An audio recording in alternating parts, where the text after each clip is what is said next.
By virtue of making videos on YouTube, I've been sent a lot of indie games that I never would have been able to find otherwise, so I've selected a few that I think are a cut above the rest, and I want to show them to you today since despite their incredible quality, barely anybody knows about them. Let's start with my second favorite. As of the writing of this script, this game has exactly 28 reviews on Steam. Every single one of them is positive. Let me show you why. But first, a word from our sponsors. Persona 5 The Phantom X is a new free-to-play game that takes place in the same universe as the Persona 5 we all know and love. It aims for one central goal by utilizing three key ideas. First, there's the combat that aims to perfectly capture what made the combat of Persona 5 so special. It's turn-based of course, but it's also got all-out attacks, the one more system, baton passes, and plenty of other excellent systems that made Persona 5's combat so fun. The combat isn't just a direct copy and paste of Persona 5 though. They make their own changes and additions too here, like the new highlight attacks. You can think of these like a special or an ultimate attack. The second thing lies outside of the combat and in the general structure of the game with the familiar yet welcome social link system, which perfectly leads us into the third and final idea. While P5X does take place in the same world as Persona 5, it's got a totally new cast of characters and a brand new story. This isn't just a retelling of Persona 5's events, it's instead a totally new in-depth story with different characters and a different premise to Persona 5. All of this works together to create an experience that doesn't just feel like a new free-to-play Persona game, but a game that brings its own unique charm to the table as well. So go check out Persona 5 The Phantom X, which just released on Steam and mobile, Android and iOS. Use the link in the description to download the game now. The first thing that stood out to me in Geomythica is the setting. In a genre where every world has to be fundamentally different from ours in some way, this one takes the opposite approach. The Geo in the name isn't just for show. The game is based on Earth, like our Earth. See, they've even got Ohio. This creates a particularly interesting setting, as while most games like this are about knights and kingdoms and world-ending eldritch deities, Geomythica is centered around a group of teenagers in the 90s who learn that magic is real. Now, I'll go more in depth on this story in a bit, but first I want to discuss the actual gameplay of Geomythica. There are three things that make this combat special. First is the almost hybrid style. It's this interesting mix of turn-based and real-time combat. You attack by pressing the A button and you move around the field using whatever character you're currently controlling. You can pause the game and select actions for both your character and the other party members. I would compare it to something like the Final Fantasy VII remake. You can even assign shortcuts to certain actions and play the game as if it were fully real-time instead of turn-based if you want. The second pillar of this combat is positioning. The targeting attack is a perfect example of this. This is an attack that'll send our main character Geo in a straight line and deal some solid damage to whatever he hits. If you position yourself in such a way that multiple enemies are on this line, you'll hit all of them at once. Finally, the third pillar is where the possibilities grow exponentially, the characters and their roles. This is our main character. He's a football player and he does a bit of martial arts on the side. He's got this thing called a fury meter under his health bar, and that allows him to access special attacks and actions. Trash Talk taunts surrounding enemies and forces them to attack him. Spiral is...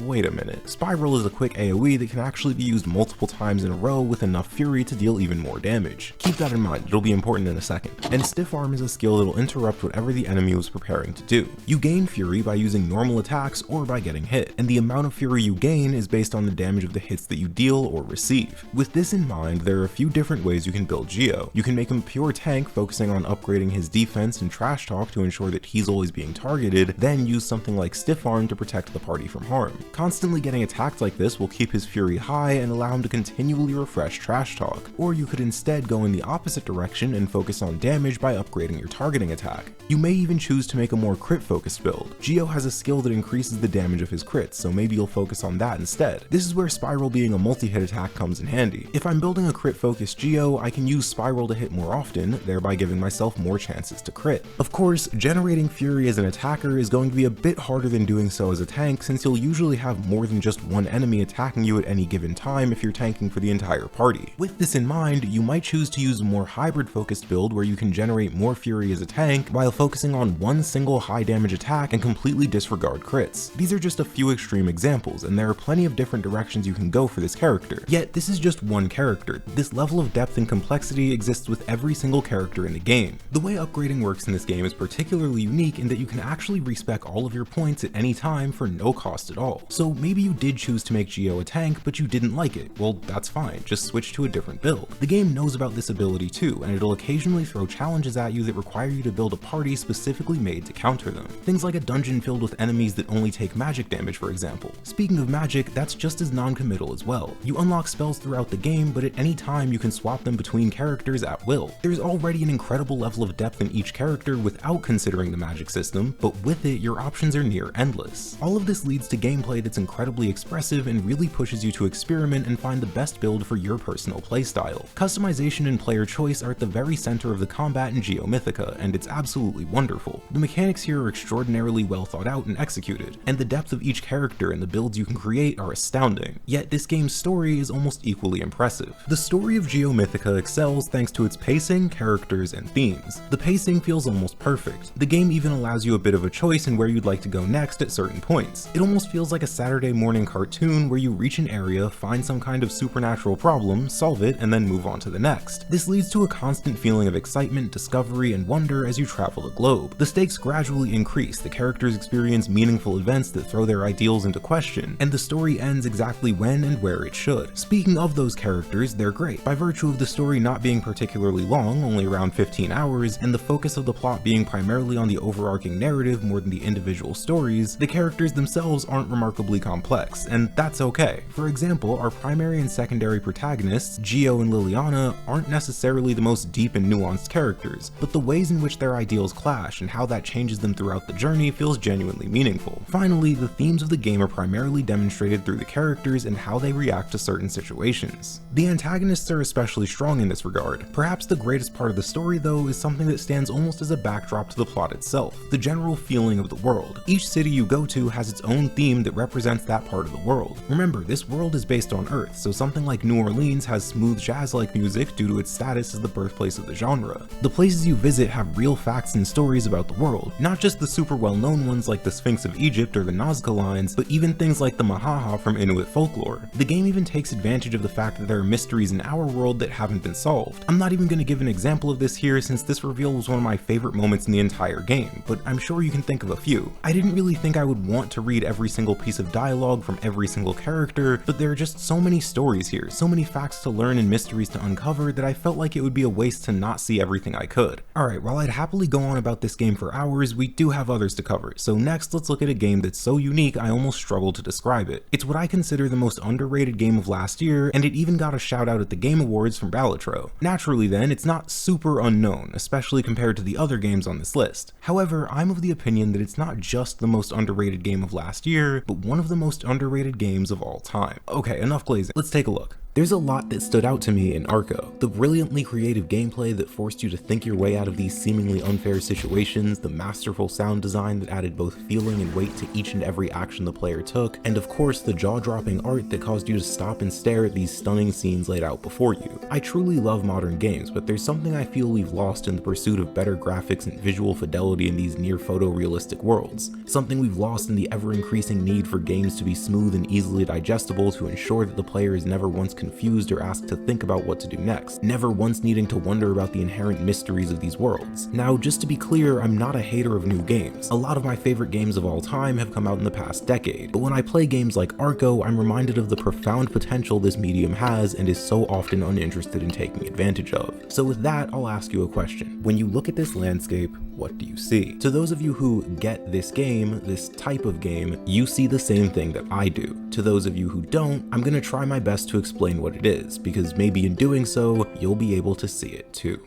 Arco is a tactical RPG with gameplay outside of combat being similar to something like Oregon Trail or other old RPGs that had to describe what was happening instead of showing you. Things like walking up to a bush and having the game say, "The bush is covered in thorns, will you grab the fruit anyway? You grab the fruit but cut your hand, -2 HP, that kind of thing. You play as 4 different characters: Tizo, an old man who wants revenge, Itze, a young woman who wants revenge, and Aphra and Shio, twins who want revenge. Can you guess what this game is about? You play as all of them individually with the exception of the twins who you use together. It's a bit like like Octopath Traveler or Dragon Quest IV, where you experience the different stories from characters around the world before they eventually meet up. Throughout the story, you're able to make decisions all the time. Some are minor like that Bush example from earlier, but some are more major and will seriously impact the course of the story. For example, Itze at one point has an option that flat out asks you if you want to go to location A or location B. The direction you go will be permanent. This is a point of no return. Furthermore, these choices you make come with a system called guilt. Basically, when you do vile, detestable things that would make most people feel guilty, like theft,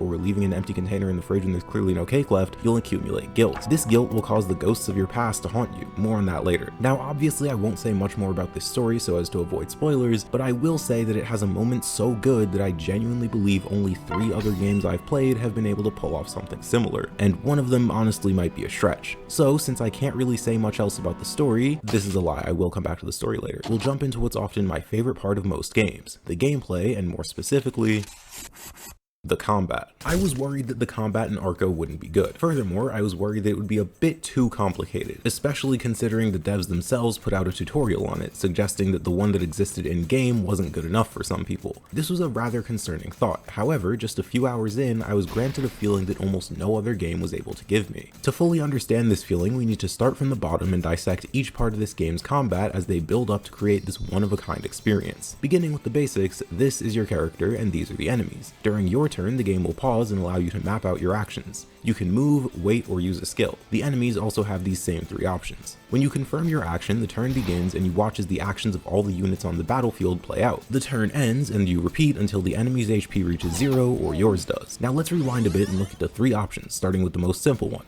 Wait. When you wait, you're effectively skipping your turn to regenerate Magia, which is an extremely valuable resource that you can think of as your action meter or your energy gauge. Basically, it determines what you can do. We'll go more in depth soon. Move is your second option. This is deceptively simple, and it may be the most critical tool in your arsenal. Positioning is vital to your survival in this game. They even say as much at the start. Finally, we reach the point where I can stop saying, we'll talk about this in a second, since practically everything is based around these right here, your skills. Skills can do a plethora of different things and are balanced around the Magia system. Using a skill requires Magia, and some are so powerful that they even have cooldown outside of the Magia system. A large part of your success in this game will come down to your ability to manage and maintain your Magia for the perfect moments. I'm not kidding when I say you could make a strong argument that this resource is more valuable than HP itself. Sure, if your HP hits 0 you lose, but if you're in a position where both your HP and your Magia are at 1 and 0 respectively and you could only choose to restore 1, you'd probably choose Magia 9 times out of 10. That may be hard to believe, so to demonstrate, we'll look at what those skills actually do and how they work in practice. So there's almost a rock, paper, scissors style system to this game's combat. It's a bit like the weapon triangle in Fire Emblem, but a lot less strict. Here's how it goes. Melee beats range up close, movement beats melee at a medium distance, and range beats movement and melee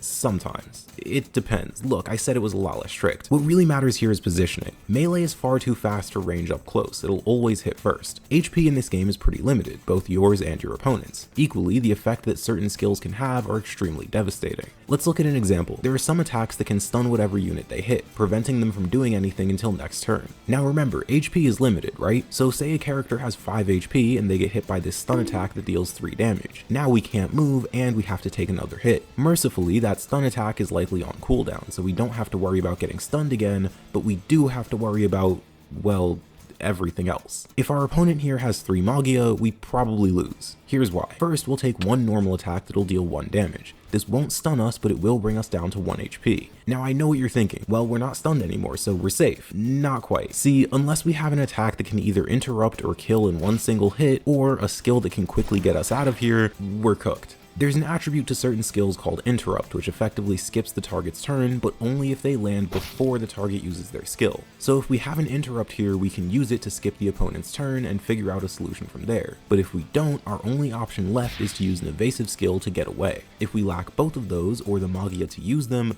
we won't survive. Taking things a step further though, even if we do interrupt this turn, what's our plan next turn? We still can't get away, and we can't just spam interrupts forever due to the cooldown in Magia. So again, we're probably dead. Now imagine you could choose to restore your Magia or your health here. Which one would you choose? I'd personally go for Magia. If we restore Magia, we'd be able to use our evasive skill or even attack multiple times in a row using an interrupt followed by a high damage attack to potentially defeat the enemy right here and now. If we restored health, we'd run, the enemy would be too close so they'd land another attack to deal some damage, and we'd be in nearly the exact same spot as before, just with 1 extra Magia since you gain Magia when you move. While this isn't necessarily a purely negative play, using an evasive move to totally reset the situation at the cost of a bit of magia is strictly better in my eyes. Now consider the fact that this entire interaction comes from just one single stun attack from one single enemy on one single turn. These calculations and plans are running through your head constantly as the fight goes on. Each and every one of these small interactions could single-handedly determine the winner of the fight. But this barely scratches the surface. These skills don't just stun and interrupt. Their attributes and variety are genuinely insane. There's one skill that allows you to detonate an arrow that didn't hit a target. This explosion will deal 5 damage, stun the enemy, and has absurd range, especially considering it can be used on any arrow on the field.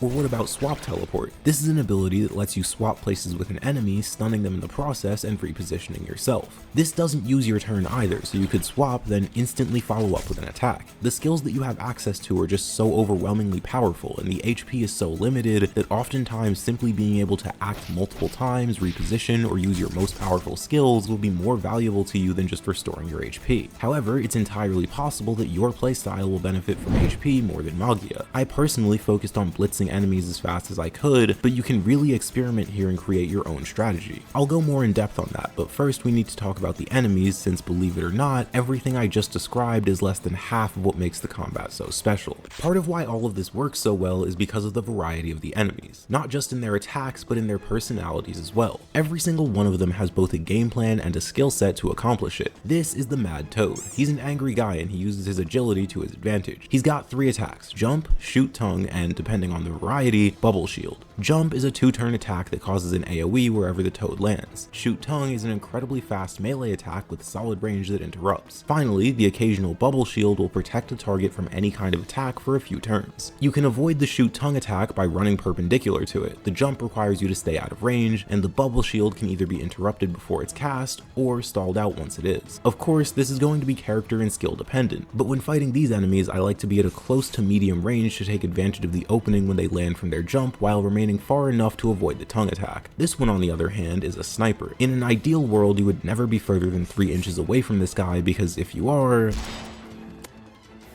yeah, what he does is pretty self-explanatory. He can only shoot a few times before having to reload, and when he does, that's your chance to go all out. This, however, is what I'd consider the danger zone. If you're far enough away, you'll usually have time to evade his attacks. If you're close, you can interrupt them. But if you're here, you're in trouble. A sniper's danger zone is going to be different from a shovel guy's, and that's going to be different from a Gatling gunner. I think you get the idea. Not only do you want to be in a different spot depending on who you're fighting, but that positioning is going to vary depending on your game plan and what tools you have at your disposal. You've really got to be careful. Oh yeah, I forgot about those. Remember that guilt system from earlier? Well, it'll spawn these special enemies called ghosts, and they temporarily add a new layer to the combat. You see, these ghosts can actually move on your turn, and they gradually creep towards you almost like a mouse to a subscribe button. This forces you to quickly come up with a plan or take damage when they eventually run into you. This system may feel a bit unfair, but it's actually just asking you to make a choice. Do you want to avoid the 1 damage so badly that you're willing to make a worse plan, or do you want to take the damage and prepare the best plan possible? Maybe you run from a ghost only to find yourself in a terrible position, one so bad that you realize that you probably should have just taken the hit, since now you're surrounded with no way out. I really enjoy the ghost system and the extra stress and frantic nature that it can add to the combat. So with that interruption out of the way, and with an understanding of the abilities of the enemies, we can go more in depth on the abilities of the player and how you can craft your own personal units. The skills on your characters are chosen by you and equipped before each battle. You get to build your characters into a few different variations of the same core ideas. Itze, for example, could be a pure tank with skills that focus on regen and defense, a more DPS focused unit with her jab to boost her damage and hook to interrupt, or a number of other different variations. Maybe I've got teleport and I can just jump through the danger zone of a sniper. Maybe I've got some tank abilities that'll let me endure a shot before getting up close. Maybe my character has a sniper rifle too, and they can just shoot right back. The item system then takes this already profound amount of customization and player choice to a totally new level. There are these items that you can use in battle to do a variety of different things. You can throw explosives, use healing items, sacrifice some of your health for Magia, the list goes on. However, you only have a few slots for these items depending on, you guessed it, how many slots you gave your character. Once again, the choice is in your hands on how many items you want to be able to use. Maybe you're upgrading Tizo and you thought, none of these skills really stand out to me, but I did just get some cool new items that I'd love to make use of, and so you choose to give him a 3rd item slot instead of a new ability. I could keep going like this for hours, but it all comes down to one central idea. This is the single most important and satisfying part of Arco's combat to me. Your ability to plan and envision a battlefield, the situations you may come across, and how you'll face them make this combat so immensely rewarding. You can imagine a combo in your head as you're unlocking skills and equipping items, then watch that very same combo play out in a real fight. It's not just pre-battle planning though. You'll have these moments where you're in an impossible situation surrounded by projectiles you won't be able to avoid when suddenly it clicks. I can use swap teleport to get character A to safety and put character B in the storm of projectiles instead. Then I'll use character B's natural teleport ability to get out of harm's way, and in doing so save both of them. Not only do you feel like a tactical genius in these moments, but you feel a profound sense of pride in your ability to overcome the unfair odds that this game presents you with. You're often outnumbered and literally outgunned, but you're smarter than them. You're too clever, your plans were just a bit better, and thanks to that, you're able to come out on top every time.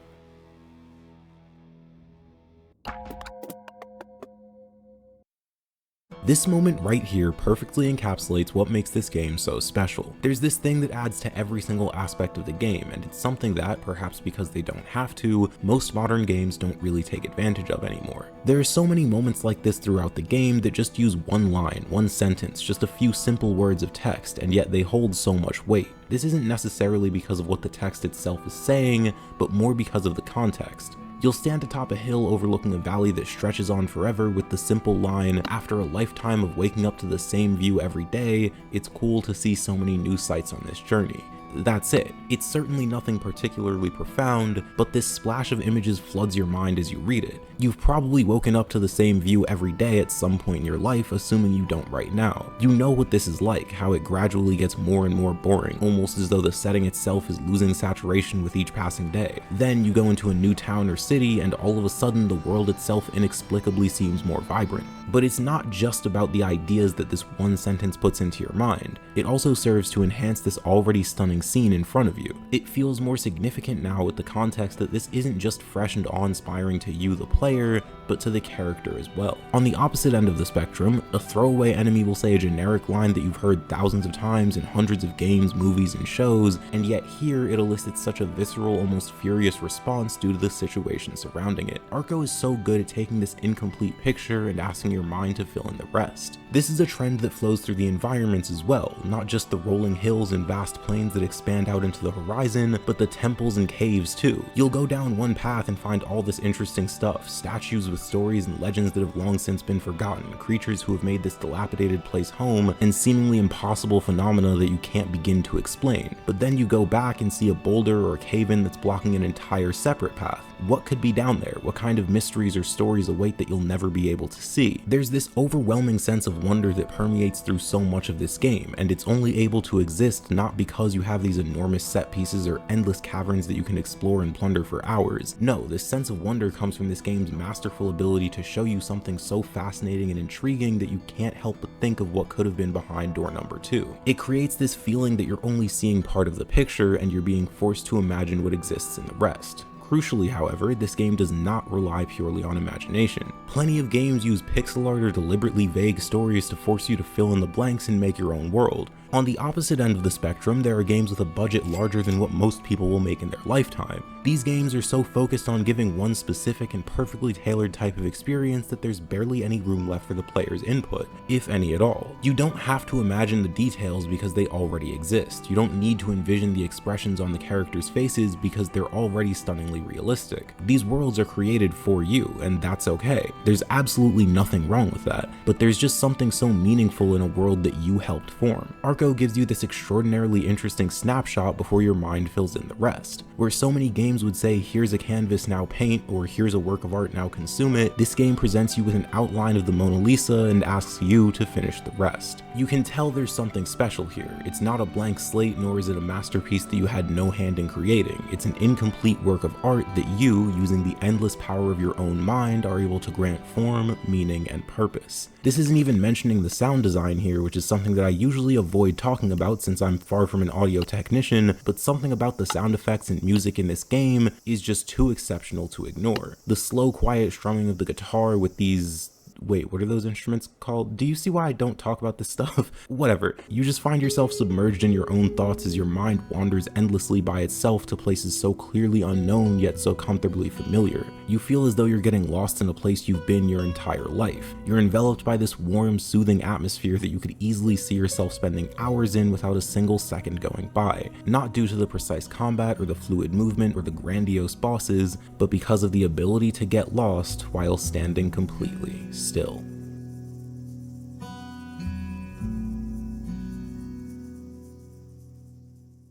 Okay, now let's head back into the more unknown territory with these last two games. Both of these are extremely high quality and take their inspiration from the Game Boy era, yet somehow they're both still criminally underrated. Berserk Boy is a great indie game, and by the end of this video, you'll probably agree with that statement. Despite that, you're not going to play it. Let me explain why. So to understand this game, we need to start with its general structure. Now, let's be clear, I do not like backtracking in games. There are exceptions, of course, but generally speaking, it's almost never something I want to do. However, quite miraculously, Berserk Boy was able to make the task of backtracking a genuinely enjoyable experience. Now, I'm not going to sit here and say that it changed the way I view backtracking and now I'm just itching at the opportunity to do it again in more games, because that would be a lie. But the way it's handled here is actually surprisingly clever and well thought out. There are three main collectibles in Berserk Boy: Lost Resistance members, emblems, and orbs. I'm sure they have an actual name, but oh, I guess they're literally just called orbs. Okay, cool. Starting with the first one, Lost Resistance members can be found throughout the stages. Sometimes they're just standing around, but oftentimes they're hidden away in secret rooms behind small platforming gauntlets. Emblems, on the other hand, are basically always guarded by either platforming or a room with a group of enemies in it. Both of these collectibles together are used to unlock bonus EX stages that effectively act as condensed, focused versions of their normal counterparts. They're quick challenges that take the normal stages, refine them down to their most fundamental forms, and create these 90-second obstacle courses of pure distilled speed, precision, and flow. I made an entire video about how good this feeling was in older games like Mega Man Zero, and it's all over the place here. Finally, the most common collectible, the blue orbs, can be found everywhere, but that doesn't mean they're not important. You use these orbs for upgrades. You can increase your max health, get some more energy for your specials, or even upgrade most of your attacks. What makes these so great is that when you stumble into a room of 100 of these things, you technically just got an upgrade, it just hasn't taken form yet. So where there would have been something like a health booster or a new weapon here, there are instead these orbs that allow you to mold that upgrade into whatever you want it to be. Now that we understand these things that you collect and their rewards, we can look at why the backtracking is so important and how they choose to handle it in this game. Very frequently, you'll reach a secret that you have no way of accessing. Maybe there's a door with a symbol on it or a platform you can't interact with. If you've played a video game before, this concept probably isn't that crazy to you. Where Berserk Boy actually takes this idea a step further is with what I call resistance gates. These are special doors that won't open until you've rescued a certain percentage of resistance members from the stage. This is usually the part where I'd roll my eyes like they're dice in a casino. Why did I write that?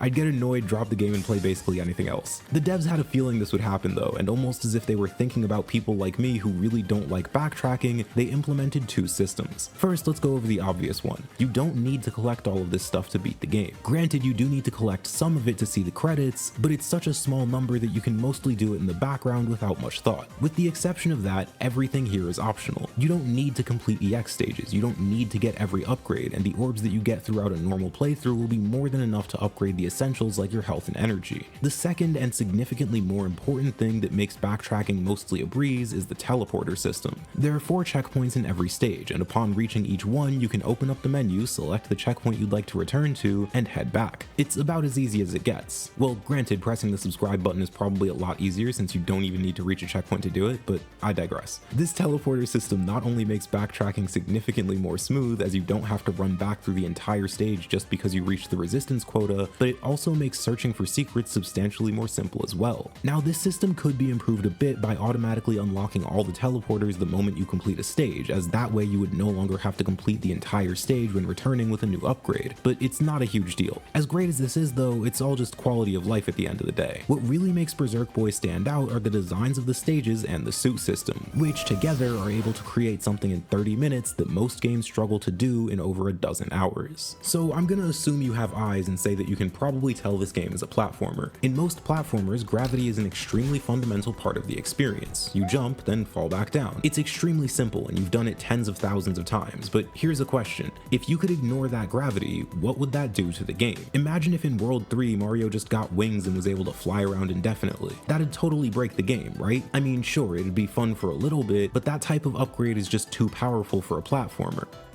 Or is it? The main mechanic of Berserk Boy are these suits that you can use to totally change how you play the game. Each one has its own attributes, strengths, and weaknesses. Let's look at two individually to see this idea in practice. The lightning suit is all about speed and precision. You get three main attacks: a dash that lets you bounce off of enemies, a bolt of lightning that you can use to launch a homing projectile at enemies that you dashed into, and a slam that does a fair bit more damage than your other attacks. This slam can only be used in the air, goes straight down, and does not allow you to move once you've initiated it. This leads to a playstyle where you're constantly bouncing between enemies, flying through the air, and slamming on the ground at the perfect moment to deal the most damage. On the other hand, we've got the fire suit. This comes with a ground combo with a few high damage hits, an uppercut in the air for a bit more vertical reach, a drill that can go down at only these angles, and the ability to hide in the ground, making you temporarily invulnerable until you pop out with a surprisingly powerful attack. The focus here is damage. Run in, overwhelm the enemy with your combos, hide in the ground to dodge, and jump out to go back on the offensive. The fire suit is great at dealing with these shield enemies since it hits harder than lightning does and can use that ground attack to simply bypass the shield altogether. However, it's not as good at dealing with enemies that are further away or higher up since it lacks the speed and precision of lightning. All 5 suits are like this, albeit with varying degrees of complexity. They all excel at something, and there's really no one suit that's far and away better than the rest. This doesn't apply to just combat either. Each stage is filled with these suit-specific obstacles that you can't overcome without using the suit that they're designed around. These aren't as simple as a lock and key system where you use one ability from one suit to unlock a door. They instead focus on the attributes of that suit and design obstacles around them. So remember that dash attack that lightning has? Well, it can be used for platforming too. There will often be these strings of enemies above an enormous chasm that you'll have to chain together dash attacks to get past. Sometimes you'll be on a moving platform with spikes that are too low to avoid, and you'll have to use the fire suit to hide in the ground for a bit. Now this is where that whole flying Mario thing from earlier comes in. This is the wind suit, and with it you gain the ability to fly. This should break the game, I expected it to, but the way the stages are designed prevents that from happening. While these strings of enemies can be bypassed using the wind suit, it's far from efficient as you'll have to slowly and carefully navigate your way around all the obstacles that were designed for the lightning suit. Furthermore, it won't work for long as you'll likely run into one of these lightning gates. This is an obstacle that will only respond to the lightning dash. These work perfectly in these strings of enemies since you'll just chain your dashes from one obstacle to the next. You'll hardly even notice them. However, if you're trying to just ignore everything and fly through, these will stop you in your tracks. The spikes are the same. While yes, it's technically possible to fly at just the right height to go under the spikes, it's really not practical at all. Like with the lightning dash, it'd be significantly more efficient and quite frankly easier to just use the fire suit and drill into the ground. All of this boils down to one idea. You can use the windsuit's flight ability to ignore a lot of the obstacles in your way, but if it's actively making the game more difficult and slowing you down in the process,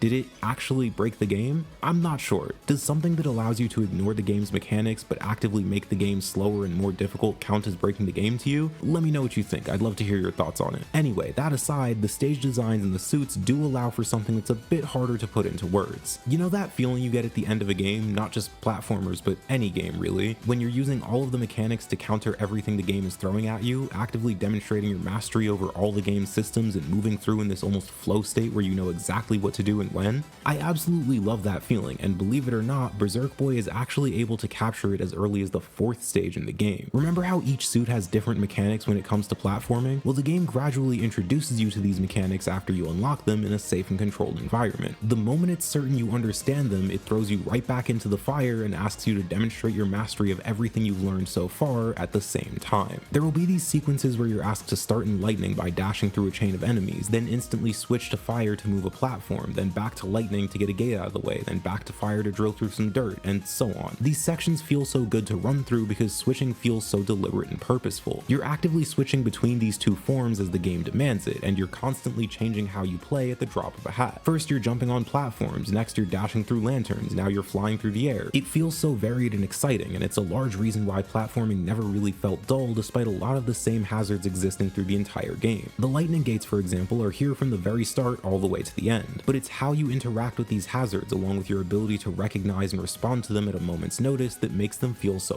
rewarding. The suits aren't gimmicks that you use once and then forget about. They're additional tools added to your arsenal with their own specific qualities that you'll actively and intentionally take advantage of to perfectly counter every challenge the game throws at you. This game is great. I mean, truly, I loved nearly every second of it, but it's just not good enough.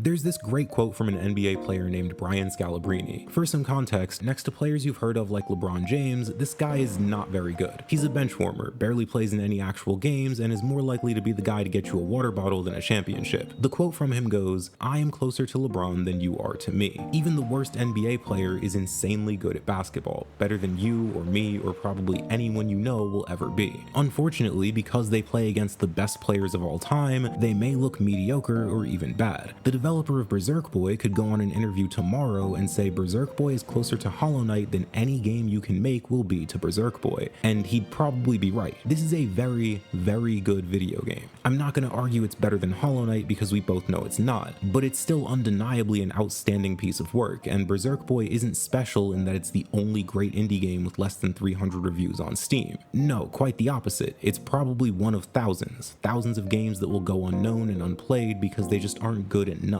Not because they're bad by any means, but because they don't stand out in a sea of other outstanding games. So because Berserk Boy is only substantially better than most indie games, because it's only great instead of greatest of all time, most of you probably won't play it. And honestly, I think that's okay. Sure, this game won't win Game of the Year, it won't fundamentally change how we look at the medium, but I liked it a lot. And if just one person watching this video does too, I think I did my job.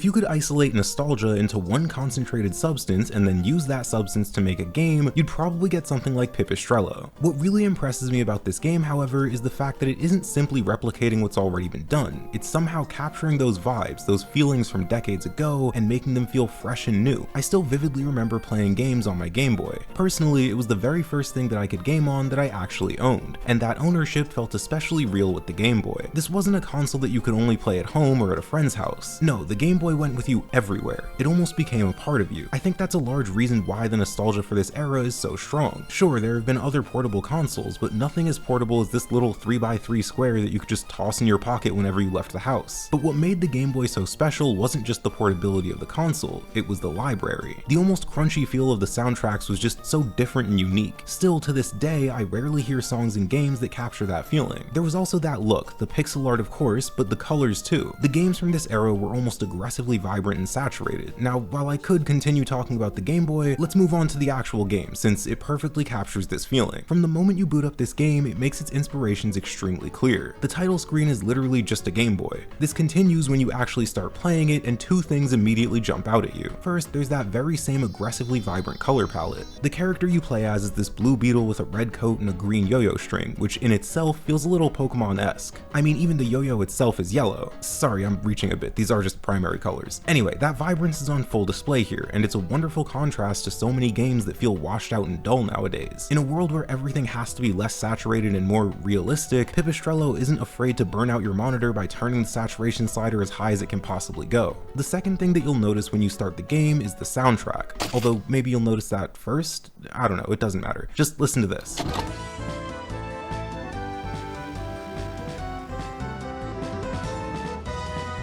If you're like me and you grew up with those Game Boy games from the 90s and early 2000s, you hear that very same iconic crunch. They've even got the trumpets from Ruby and Sapphire, you know, the games that invented trumpets. But if all this game did was replicate the sights and sounds of that iconic era, then all it would be is a cheap imitation of something special. Thankfully, that's not what it does at all. The gameplay here is outstanding. It all revolves around two things, this yo-yo and how it interacts with the world around you. So this is your primary attack, but it's also your primary method of interacting with the obstacles in your path, from enemies to puzzles puzzles. The range is pretty short, but take a look at these walls. Any surface you see with an angle like that can be used to bounce the yo-yo and both extend its reach and change its angle. Not only that, but this extension of your range resets every time you hit a new angle. So if you hit multiple in a row, your yo-yo can go further than it would have been able to otherwise. This may seem insignificant at a glance, but thanks to the way this world is designed, you're heavily incentivized to really analyze your environment and run these quick calculations in your head on where your yo-yo will end up after bouncing off of certain walls. This makes for encounters that often feel equal parts exciting and satisfying, as they both test your reactions and mechanical skills and your ability to quickly formulate a plan for whatever situation you're currently faced with. This level of creativity extends to the puzzles as well. They've got that perfect gradual increase in complexity where you'll be introduced to a mechanic and have that mechanic expanded on in a number of ways before being confronted with a final challenge that asks you to demonstrate everything you've learned so far. On top of all of this is a story that feels genuinely unique. You're a kid whose rich aunt has been turned into a magical yo-yo, and you're tasked with turning her back and saving her company. By virtue of being a kid, our main character doesn't realize this, but things might not be so black and white. I won't say more than that to avoid spoilers, but the story's level of nuance from the very start was actually pretty surprising to me, and I think that's what really makes Pipistrello so special. It's not just a cheap knockoff of a time that so many of us hold close. While it feels like a game plucked directly from the early 2000s, it, like many great indie games, somehow manages to maintain its own unique identity while capturing what made its inspiration special in the first place. But are any of those games from the 90s and 2000s outdated? Well, take a look at this video to find out.